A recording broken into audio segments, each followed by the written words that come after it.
बुंदेलखंड ये वो शहर है जहां पर लड़के जो हैं अपने आप की इच्छाओं को आगे रखने की हमेशा बात करते हैं। बुंदेलखंड से एक लड़का कानपुर की तरफ पढ़ने के लिए आए, ये संयोग नहीं था, ये नियति थी एक लड़के को शायद बर्बाद करने की या उससे उसका सर्वस्व छीनने की। उसके साथ कुछ ऐसा होता है कानपुर के अंदर कि जब वो कानपुर में आता है तो उसकी जिंदगी ही बदल जाती है। यूं कहें कि उसके अरमान, उसके सपने, उसका जो भी उद्देश्य था सब खत्म हो जाता है। ये कहानी स्टार्ट होती है बुंदेलखंड के एक ऐसे परिवार से जहां पर मुकेश नाम का एक लड़का रहता है जो पढ़ने में अच्छा होनहार था और पढ़ाई करने के बाद इसका मन करता है 12th वगैरह के बाद कि इसको आईआईटी करना है। पढ़ाई लिखाई करने में थोड़ा तेज भी था, होनहार बालक था, लेकिन घर से थोड़ा इतना ज्यादा भी मजबूत नहीं था कि पैसा वैसा अरेंज कर ले और कोई एक बड़ी कोचिंग को हायर कर ले, वहां पर जाके पढ़े, ऐसा कुछ भी नहीं था। एक नॉर्मल सी डिसेंट सी कोचिंग में पढ़कर अपनी जिंदगी को सफल बनाने के प्रयास में ये बुंदेलखंड से निकलकर कानपुर की तरफ आता है। तो रेल से आता है, ट्रेन से, तो ट्रेन से आते आते कानपुर जंक्शन में पहुंचता है। अच्छा, ये कानपुर जंक्शन में वही रात की 11-12 बजे की बात है, ये वहां पर पहुंचा होता है। तो दरअसल वहां से काका देव एक लगता है कानपुर में, वहां पर कोचिंग हाउस को बोला जाता है, वो बहुत सारी कोचिंगें हैं, तो ये वहां की तरफ जा रहा होता है। लेकिन 11-12 बजे का वो जो सफर होता है ना, बड़ा सुनसान सा वीराना सा होता है। कानपुर जंक्शन के आसपास भी पहले ही बहुत सारी भीड़ होती है, लेकिन वो भीड़ तब आपको अनजानी लगती है जब आपका कोई भी उस शहर में ना हो। वैसा ही मुकेश था, इसका कोई अपना शहर में नहीं था। लेकिन जब ये 11 से 12 बजे के बीच वही जो ये ट्रेन होती है, ट्रेन के ऊपर का जो पुल होता है, उसको क्रॉस करते करते धीरे धीरे अपने हल्के कदमों से नीचे की तरफ उतर रहा था। इसको बस एक ही चीज का था कि मैं जाऊंगा कहां पर, क्योंकि रात हो चुकी है। ट्रेन इसकी लेट थी कि कम से कम 8-9 बजे या 7-8 बजे आ जाता, क्योंकि शाम 5 बजे इसको पहुंचना था। कानपुर का हमेशा रहा है, उनकी ट्रेन अक्सर लेट हो जाया करती थी, लेकिन इस कदर लेट कि एक इंसान 11-12 बजे पहुंचे, थोड़ा सा तो हो जाता है। पर इसको आना तो है ही, क्योंकि कल इसको सुबह उठकर कोचिंग की तलाश में जाना है कि कोई बेहतरीन कोचिंग मिलेगी, वहां पर हम लोग पढ़ेंगे। तो ये आ जाता है। तो जब ये जीने से उतर रहा होता है, दूर खड़ी एक लड़की थी, तो लड़की ने इसको आवाज दी, सुनो। पहली बार एक नए शहर में और कोई लड़की आवाज दे, अजीब सा लगा। उसने बोला कि थोड़ा सा तुम साथ चलोगे क्या आगे तक? तो मुकेश बोलता है कि मैं क्यों साथ चलूंगा। उसको थोड़ा अजीब लगा कि पहली ही मुलाकात और लड़की बोलती साथ चलोगे। तो लड़की बोलती थोड़ी दूर पर ना यहाँ पर लड़के थोड़े अजीब स्वभाव के हैं और मुझे अच्छा लगेगा कि अगर तुम भी साथ में हो तो वो उनकी गंदी नजर मेरे ऊपर नहीं होगी और सही सलामत थोड़ा सा आगे निकल आएंगे और फिर बाकी तुम आगे चले जाना। तो बोलता ठीक है, कोई बात नहीं, साथ चलो, इसमें क्या है, क्या समस्या, चल ही रहे, चलते चलो। तो ये चलते चलते ये लोग आपस में बातचीत कर रहे होते हैं। मुकेश से वो लड़की पूछती है, जो लड़की है, लड़की का नाम आयशा होता है, तो आयशा पूछती है मुकेश से कि तुम यहाँ पर कानपुर में, तो तुम जानते होगे सब यहाँ पर कहाँ पर क्या है। तो मुकेश कहता है कि मैं पहली बात क्लियर बता देता हूँ कि कानपुर में पहला मेरा दिन है, आज तक मैं कभी कानपुर नहीं आया, और जब मेरा पहला दिन है तो जाहिर सी बात है कि मुझे कुछ भी नहीं पता। बस मुझे इतना पता है कि मुझे काका देव जाना है और वहीं पर कहीं यार रात गुजारूंगा, सुबह तक देखूंगा कोई एक जगह या पीजी हॉस्टल कुछ मिल जाएगा, वहां पर रहेंगे। मैं यहाँ पढ़ने के लिए आया हूँ, दरअसल मेरी मन आईआईटी करने का है, तो उसकी प्रिपरेशन यहाँ पर बहुत बेहतरीन होती काका देव में, तो यहाँ पर जब मैं पढ़ूंगा तो मुझे अच्छी सद्बुद्धि मिलेगी। तो ये बात सुनकर जैसे आयशा खुश हो जाती है। आयशा बोलती है, अरे वाह क्या बात है, इसे कहते हैं किस्मत। किस्मत जब अच्छी होती है ना तो इंसानों को मिला ही देती है। तो ऐसा कहती है कि तुम्हें पता है कि मैं भी काका देव में ही पढ़ती हूँ और बड़ी अच्छी बात है कि मैं भी आईआईटी की प्रिपरेशन कर रही हूँ। और तुमको एक अच्छी की बात बताऊं, मैं भी अभी अपने घर से ही वापस आ रही थी, लेकिन मुझे यहाँ पर रहते रहते 2 साल हो चुके हैं। तुमको घर चाहिए, पीजी चाहिए, हॉस्टल चाहिए, क्या चाहिए?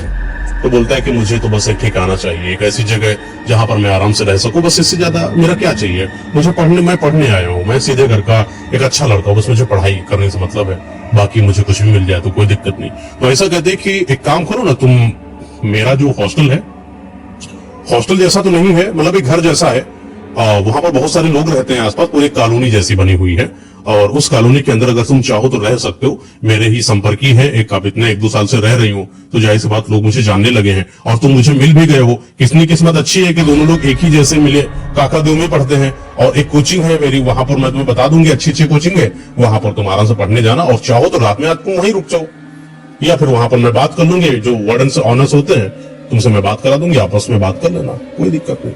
अच्छा, तो ये मुकेश थोड़ा सा इसको अच्छा लगा कि पहली बार एक अच्छी लड़की थी, ऐसा बढ़िया लग रही थी, लुक में वाव थी। तो ऐसा का वो जो कंसर्न था ना मुकेश के प्रति, मुकेश को बड़ा अच्छा लगा। और फिर लड़के थोड़ा इधर उधर के होते हैं, लड़की थोड़ा बात कर ले तो उनको अच्छा लग ही जाता है, चाहे जैसी ही हो लड़की। तो ये भी ऐसे थे, थोड़ी दूर पर टैक्सी मिलती है तो टैक्सी पकड़ते हैं, आराम से बातें करते करते ये वहां जाते हैं जहां पर आयशा एक कॉलोनी में रहती है। तो जब मुकेश वहां पर आयशा के साथ जाता है तो मुकेश आयशा से बोलता है कि बड़ा अजीब सी कॉलोनी नहीं लग रही, थोड़ा ये जैसे कि कोई यहाँ पर आता जाता ना हो, बड़ी वीरानी सी है, एकदम अकेली सी, बड़ी उजड़ी हुई सी, जैसे कि कोई बहुत सालों से यहाँ पर गया ना हो।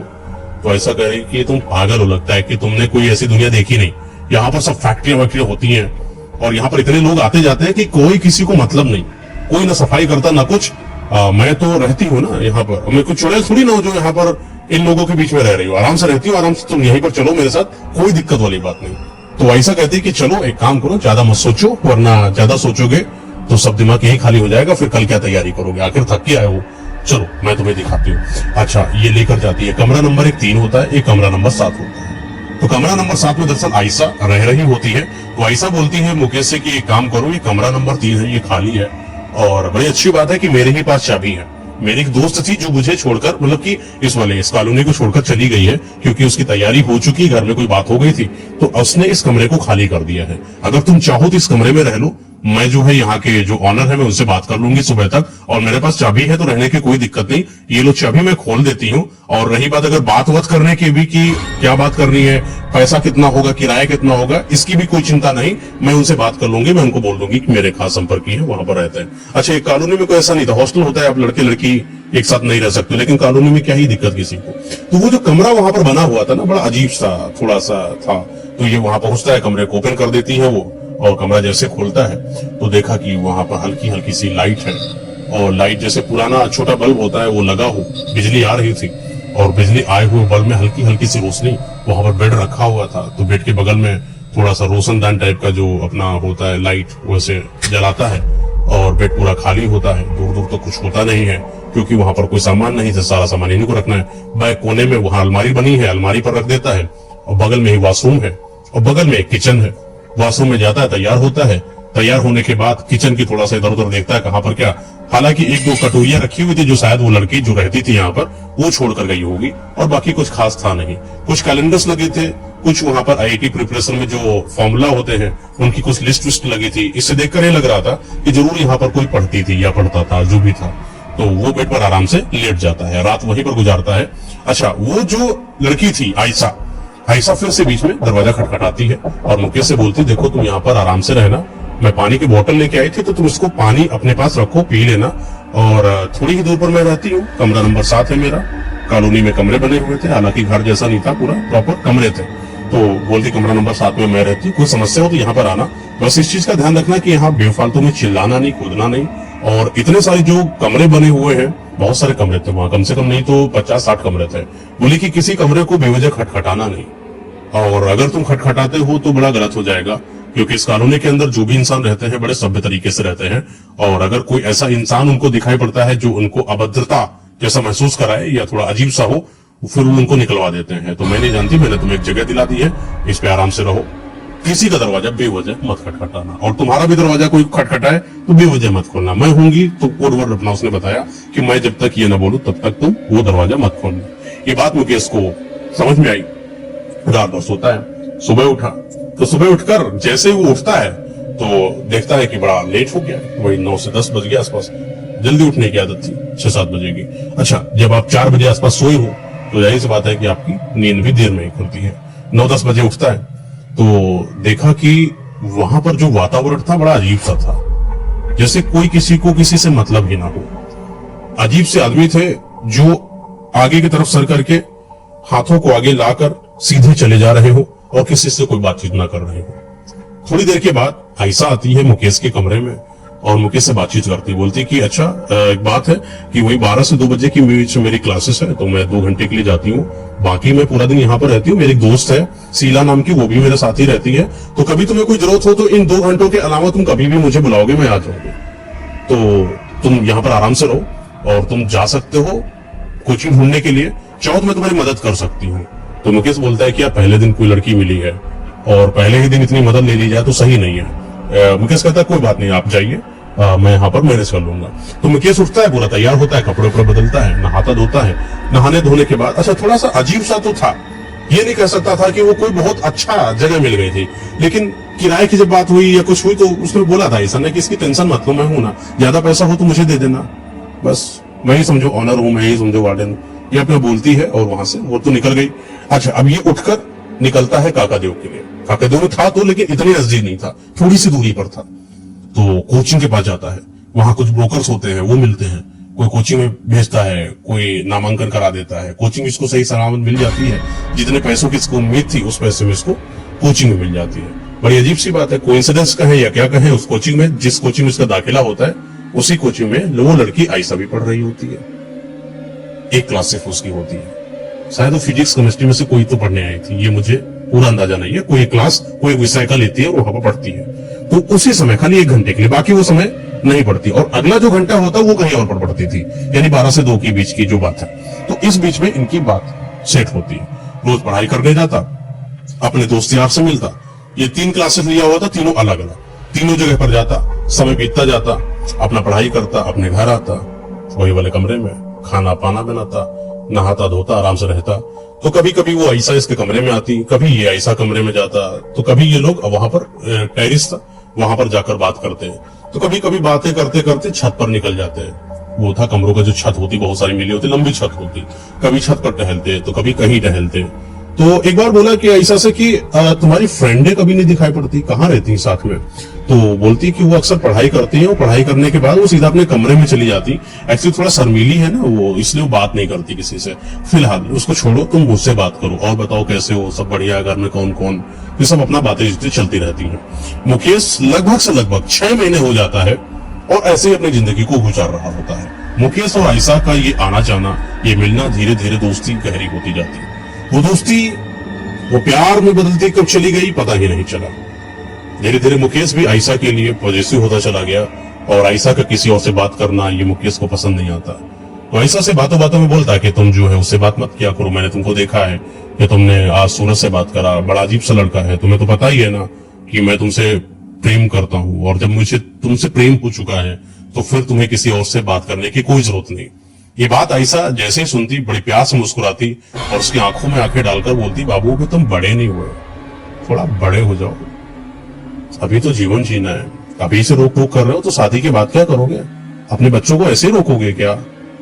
तो आयशा बड़े प्यार से, बड़े फ्लर्टी रोमांटिक मूड में उसको समझाती, उसके बालों के साथ खेलती।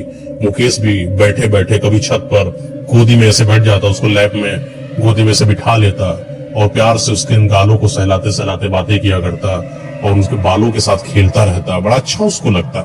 तो आयशा से एक बार बोल रहा है, वही शाम का समय था, 7-8 बजे का, धीरे धीरे शाम भी हो गई। आयशा से बोलता है कि यार आयशा सुनो, अब झेली नहीं जाती ये दूरी, मैं इधर रूम में, तुम थोड़ी ही बगल रूम में, साथ में क्यों नहीं आ जाती? तो ऐसा बोलती है कि अरे बच्चों की जरूरत क्या है इतनी जल्दबाजी की, अभी समय लगेगा, कुछ दिन और वेट करो, कुछ दिन तड़पो मेरे लिए, और आखिर मुझे भी तो देखना है तुम्हारे लिए कितनी तड़प है मेरे लिए, मतलब तुम्हारे अंदर। तो बात धीरे धीरे और गहरी, रुमानी, बड़ी अजीब सी होती जाती और इनका प्यार धीरे धीरे जिस्मानी होता जाता, लेकिन वो जिस्म की भूख नहीं होती।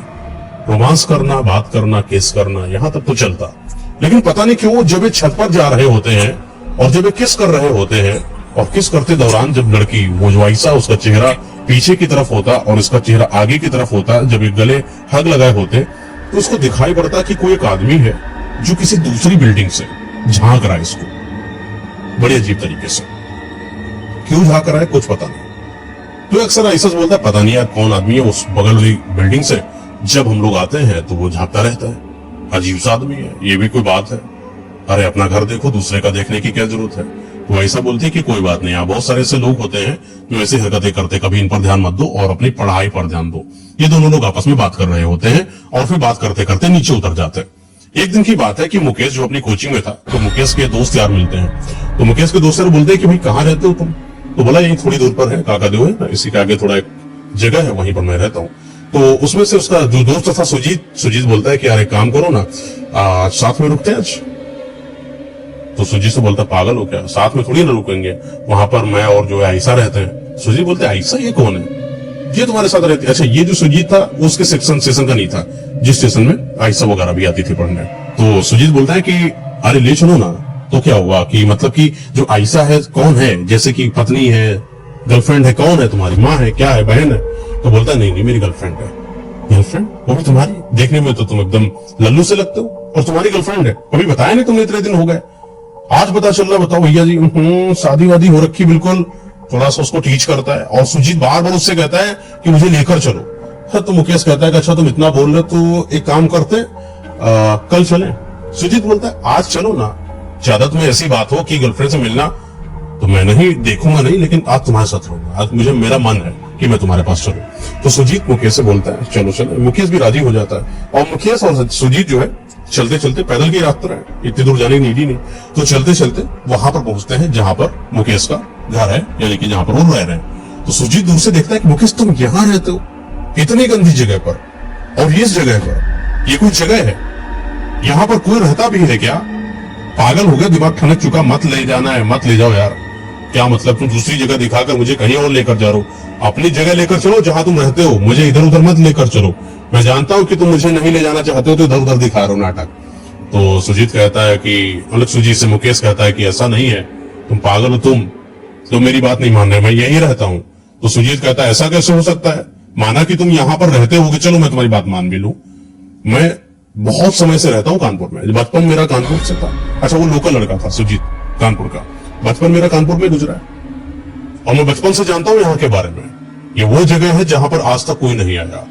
इस जगह को अक्सर लोग श्रापित मानते हैं, कहते हैं कि यहाँ पर भूत प्रेत आत्माओं का वास है, कोई दूर दूर तक ना तो यहाँ पर आता है ना यहाँ से जाता है, और तुम मुझे ये बता रहे हो कि यहाँ पर कोई रहता है?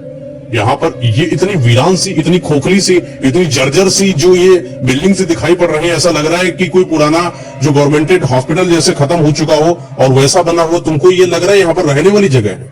अजीब से नहीं लग रहा तुमको? तो मुकेश कहता है कि यार तुम एक काम करो, मेरे साथ चलो, माना कि यहाँ थोड़ा अजीब सा लगता है लेकिन मेरा जो कमरा है ना वो बढ़िया। तो सुजीत कहता है कैसे चलो, तुम कह रहे हो तो चलो चलते हैं। सुजीत और मुकेश जाते हैं और सुजीत जैसे जैसे आगे जाता है उसको बड़ा अंदर से अजीब लगने लगा, जैसे उसको कोई डर, कोई भय से उसके आसपास दिखाई पड़ रहा हो। मुकेश बड़ा खुश सुजीत को अपने साथ लेकर अपने कमरे की तरफ जा रहा था। जैसे ही मुकेश ने अपने कमरे का दरवाजा खोला, सुजीत एकदम से दंग रह गया और सुजीत देखता क्या है कि उस दरवाजे के खोलते ही वो पूरा जो कमरा है जाला से भरा हुआ है, उसमें कुछ भी नहीं। एकदम से फड़फड़ाते हुए 3-4 चमगादड़ बाहर की तरफ निकले। तो सुजीत बोलता है मुकेश तुम ये मुझे दिखाने आए थे? लगता है कि तुमने पी रखी है क्या, पीते हो क्या यहाँ पर? तुम यहाँ रहते हो, वो भी इतनी जर्जर सी जमीन पर जहाँ चमगादड़ उड़ के गए? तो मुकेश कहता हाँ मैं यहाँ रहता हूँ, मैं यहाँ रहता हूँ बिल्कुल। तुम्हारी गर्लफ्रेंड भी यहाँ रहती है? बोला हाँ। और इस मकर जाले में? बोला नहीं। तो कहता है कि यहाँ पर मैं जो रहता हूँ प्रॉपर बेड है, प्रॉपर किचन है, प्रॉपर नहाने की जगह है, पता नहीं क्यों आज मकर जाला बन गया। उसके शॉक्ड हो गया मुकेश कि ये वो जगह कैसे हो सकती जिसको मैं सुबह भी छोड़कर गया हूं, जहां पर सिर्फ सुगंध है, जहां पर अच्छी चीजें हैं और इतनी दुर्गंध जैसी चीजें, ऐसा नहीं हो सकता। वो दरवाजा खोलता है और थोड़ा सा आगे देखता है तो देखता है कि बेड है। बोला देखो सुजीत यहाँ पर बेड भी पड़ा हुआ है। सुजीत बोलता हाँ मुझे दिख रहा है बेड पड़ा हुआ है, पर तुम्हें नहीं दिख रहा है कि बेड के ऊपर कुछ तो नहीं पड़ा है, यहां पर तुम कैसे लेट सकते हो? तो सुजीत बोलता है कि तुम पागल हो चुके हो, चुपचाप जल्दी से यहां से निकलो, यह सही जगह नहीं लग रही मुझे। मुकेश कहता थोड़ा सा आओ आगे हो, मुझे पता है कि मेरी आयशा ने किचन में कुछ सामान, हम लोग रुके थे यहाँ पर, उसने सामान बनाया, अभी तो वो थोड़ा बाहर गई होगी शायद इसलिए नहीं आई। किचन में चलो देखो चल के, वो मेरे लिए खाना भी बनाती, हम लोगों ने सुबह प्याज वगैरह सब काटा है। तो सुजीत और मुकेश देखा किचन है असल में, लेकिन किचन का दरवाजा जैसे जकड़ा हुआ हो, खोल ना रहा हो। तो किचन के दरवाजे को दोनों ने पकड़ के झड़क से खोला तो टूट गया दरवाजा, और जब दरवाजा टूटा तो अंदर किचन मिली और किचन में सच में कुछ रखा था, जैसे कि कोई टिफिन जैसा नहीं होता है, कुछ वैसा रखा था।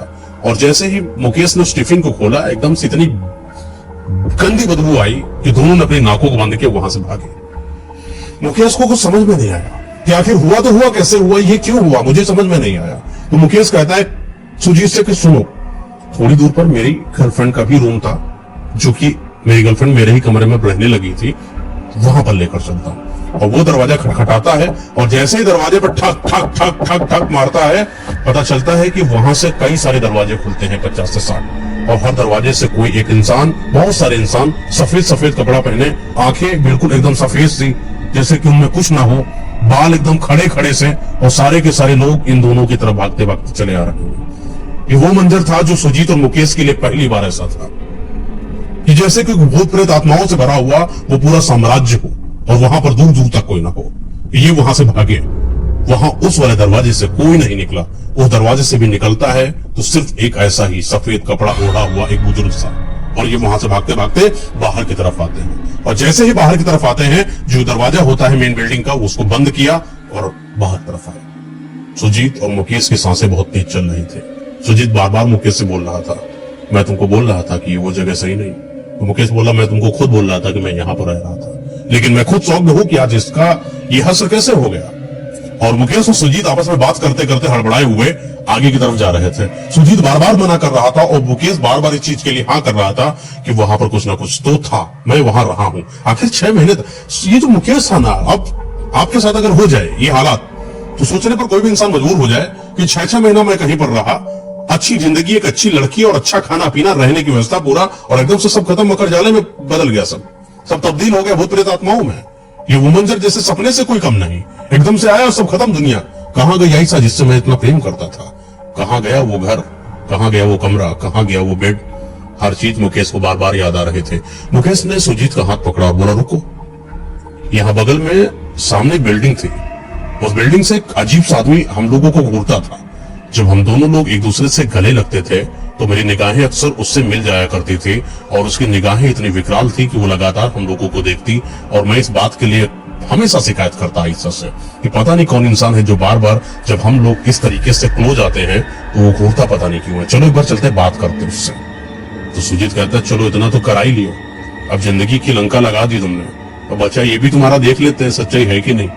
तो सुजीत और मुकेश उस बिल्डिंग में जाते हैं जिस बिल्डिंग का इशारा मुकेश कर रहा होता है, और बिल्डिंग के अंदर जैसे ही दाखिल होते हैं तो पता चलता है कि वहां पर जो कमरा है, जिस कमरे की ये बात कर रहा है कि जहां से वो साफ दिखाई पड़ता है, वो कमरा पिछले 15 सालों से कभी खोला ही नहीं गया, क्योंकि वहां पर एक बुजुर्ग आदमी था जिसके घर वाले उसको छोड़कर चले गए थे, और उसने अपने इस विलाप के रूप में अपने आप की आत्महत्या कर ली थी वहां से लटक कर।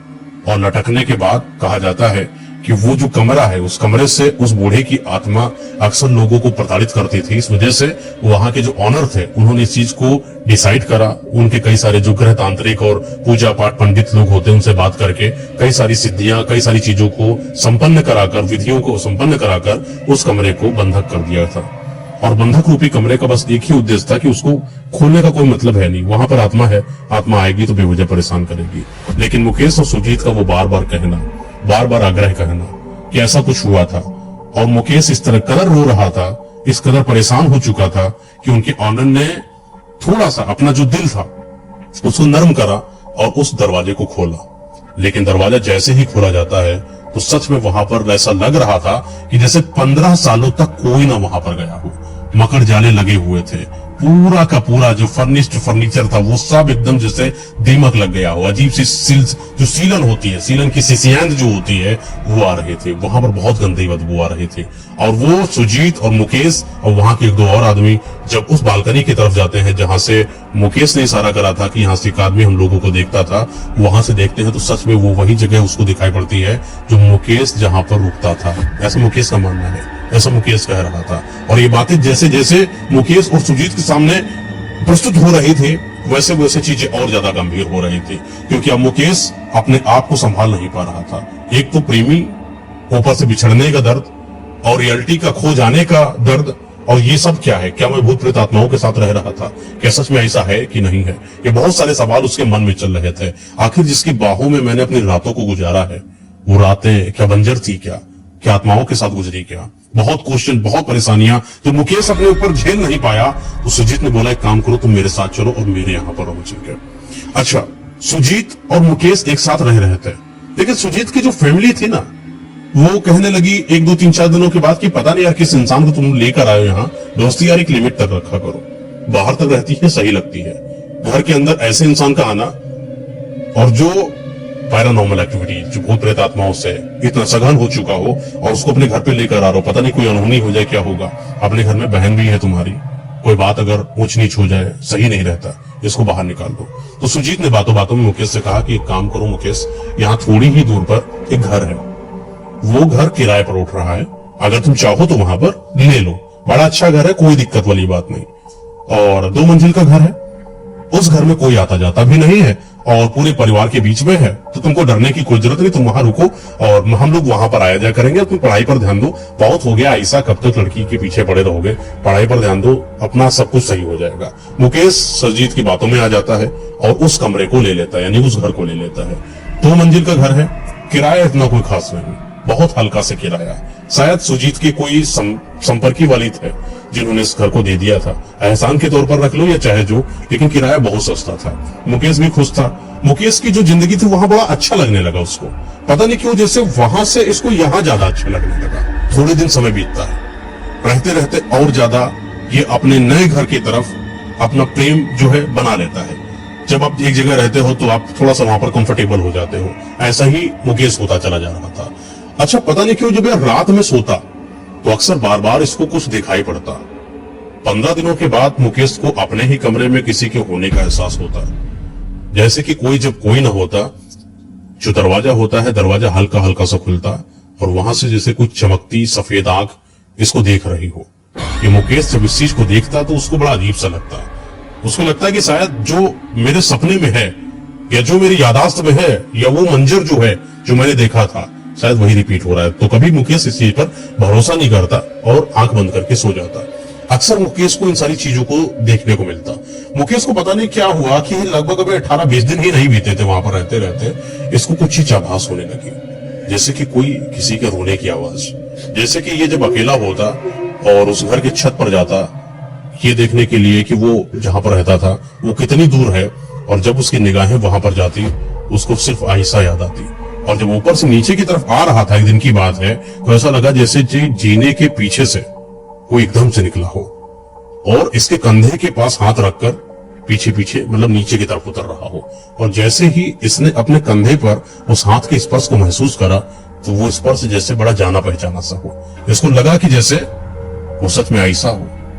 पलट कर देखा, आयशा, इसको लगा था कि अब ऐसा है नहीं, वो भूत प्रेत है, कुछ तो उसको बिलीव हो चुका था, इतने दिन के इतने कांड हो गए, सब कुछ इसको पता था कि कुछ गलत है।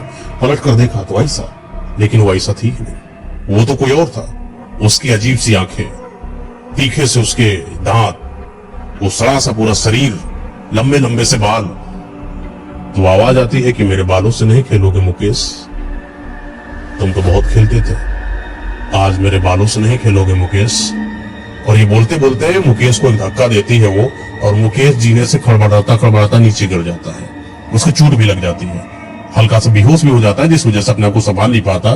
धीरे धीरे सुबह होती है और बड़ी देर तक वो निकलता नहीं है क्योंकि वो बहुत परेशान था, दर्द हो रहा था बहुत ज्यादा। और सुबह लगभग वही 12-1 बजे होता है, सुजीत आता है, अक्सर मिला करता था। सुजीत मुकेश को गेट पर नॉक करता है तो मुकेश बाहर दरवाजा खोलता है और सुजीत से सब वारदात के बारे में बताता कि आज मेरे साथ क्या हुआ।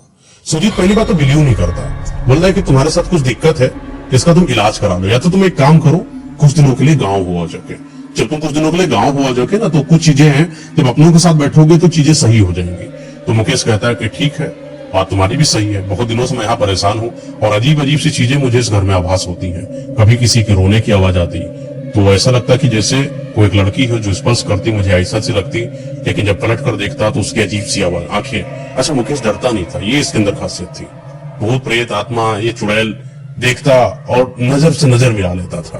तो ये बात जब सुजीत को बताता तो सुजीत को तो डर लगता था, लेकिन मुकेश को नहीं। लेकिन प्लानिंग सेट होती है कि मुकेश जो है अपने घर जाएगा, तो मुकेश जो है अपनी तैयारी करता है और घर जाने की तैयारी, वही बुंदेलखंड, तो कानपुर से अपना रेलवे स्टेशन पर जाता है और वहां से पकड़कर जैसे ही जा रहा होता है तो उसको वो पुल याद आता है जिस पुल से उतर रहा था, कि किस तरीके से जब स्टार्टिंग हुई थी तो ऐसा पहली बार मुझे यहाँ पर मिली थी और किस तरीके से हम लोग बातें करते करते यहाँ पर गए थे।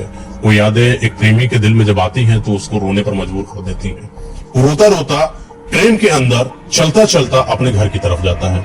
अपने घर में जाकर बड़ा बेसुध सा रहता है।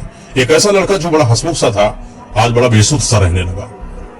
जब भी कोई से बात करता तो सही से बात ही नहीं करता, अकेला अकेला एकांत में बैठा रहता, मम्मी कभी कोई चीज सामान खरीद कर लाती, नया कपड़ा या नई कोई चीज कुछ बना कर देती, वो बस खा लेता जैसे कि उसके शरीर में कोई ताव ही ना बचा हो, जैसे कि हर एक खाने में वो एक सेम स्वाद देखता हो, स्वाद में कोई अंतर महसूस ही ना कर पा रहा हो। कभी कभी तो माँ इसकी बहुत परेशान हो जाती, पता नहीं मेरे बेटे को क्या हो गया, अचानक से सब कुछ बर्बाद सा हो गया हो। इनकी दादी आई, लगता है बेटे को कोई नजर से लग गई है। तो वहां पर एक तेल और रुई से नजर उतारने की प्रथा थी इन लोगों के यहाँ।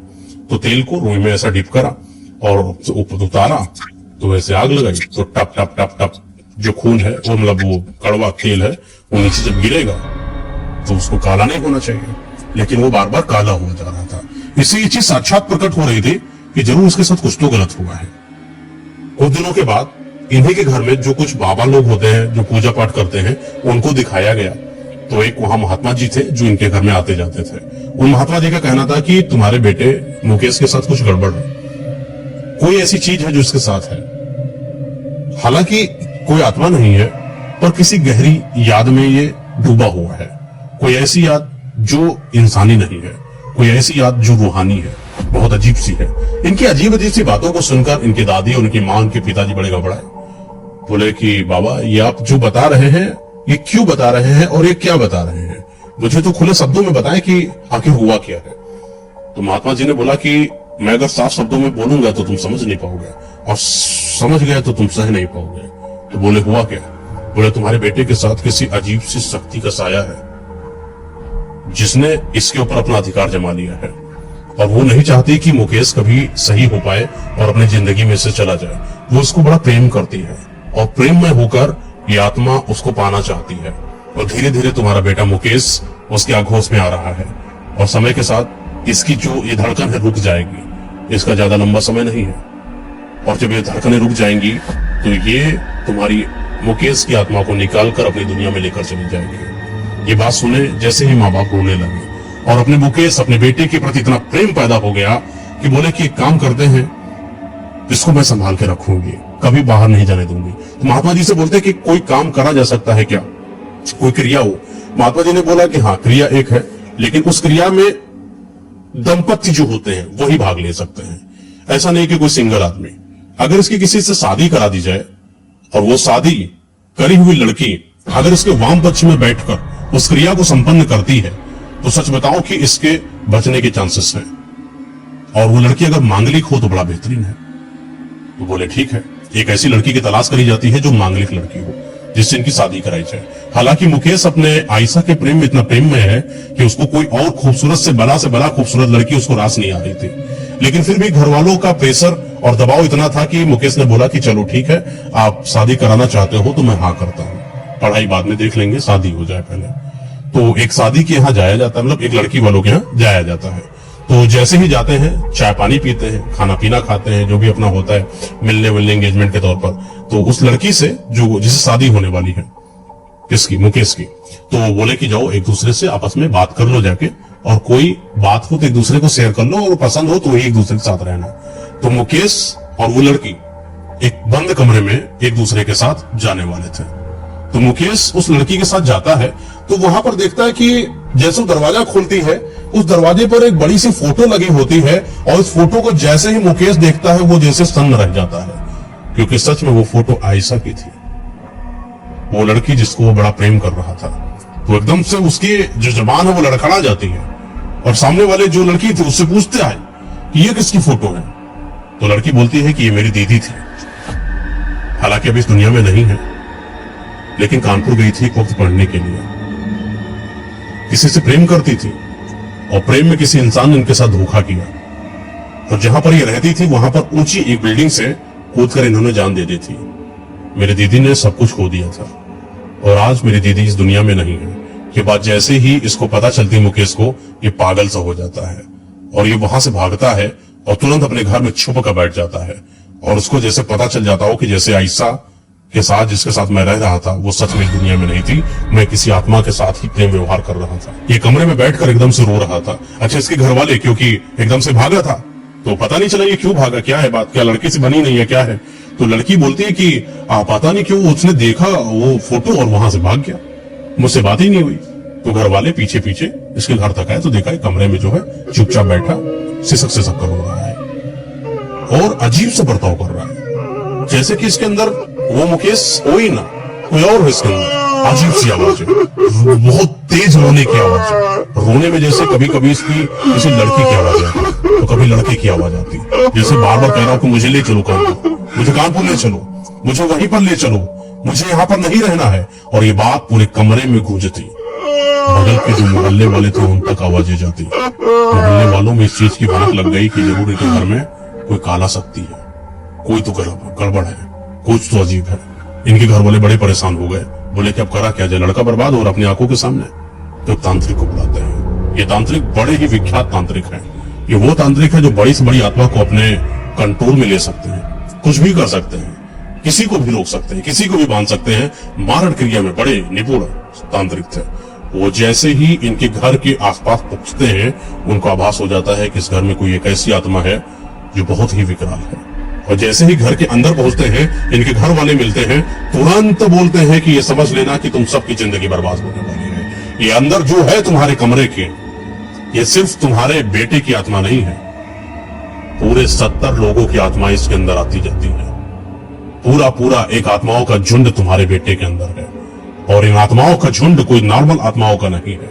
इन आत्माओं को प्रताड़ित करा गया था, और ये सारी आत्माएं एक साथ मिलकर तुम्हारे बेटे को मारकर तुम्हें लेकर जाएंगे, इस बेटे को। और याद रखना कि जो भी इंसान इस कदर परेशान हुए बेटे के पास अगर जाता है, उसको भी मारकर ये अपनी दुनिया में लेकर जाएंगे। ये समझ लेना कि कोई इंसान प्रेममय ममतामय होकर जब मैं कोई भी क्रिया करूं, बेटे के सामने ना आए। और तांत्रिक जैसे ही दरवाजे को खोलते हैं, वो लड़का एकदम से जैसे कोई बहुत भयानक जंगली जानवर सा उस तांत्रिक के ऊपर हमला करता है। और ये हमला इतना खतरनाक था कि पहली ही खरोच जैसे तांत्रिक को नीचे गिरा सकती हो।